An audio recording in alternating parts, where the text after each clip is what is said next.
Today we're going to remove the passenger tail light on this 2013 Cadillac ATS 2.0 Turbo.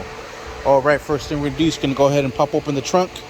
We're going to need a trim tool removal to remove these two clips here. And it looks like someone already tried to remove these, so they're just holding it into place. Go ahead and pop these off. And once you have those removed, you should be able to undo this from here. And it will also undo from there. Now you have access to everything back here. Just give yourself some good room. Just push this down. Now you have all the access in the world.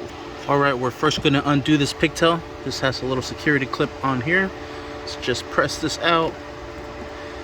You might need both hands to get that to come out. Alright, and there it is. All I did was pry it open with a flathead here and there. Now we should be able to release it, and out it comes. Just shove that to the side.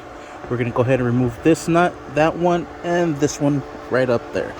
These will all be 8mm to loosen up. So let's go ahead and drive all three out, and just make sure you put these in a nice safe location, just right in here.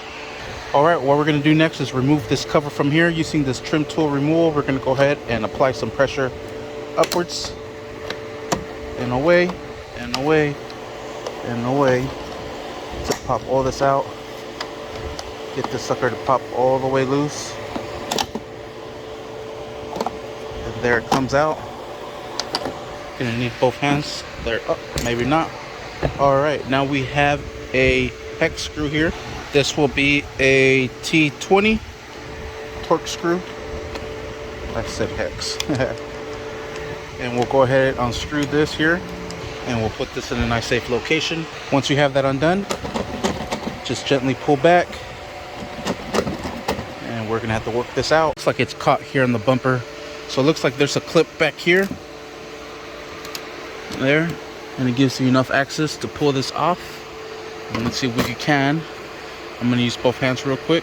All right, you kind of just have to yank on it with both hands this way, backwards, because this screw is like blocking it from coming out. You can tell I chipped a little bit of the paint, but once you have that done, out it comes, and it is clipped right here, right into the bumper, so it will not come out directly straight out. You need to pop this out first, angle it out, and it comes out. And like I said, there's a little clip right there. That's where it latches onto, just like that. And now we have no more tail light. Thank you for watching. Please like and subscribe.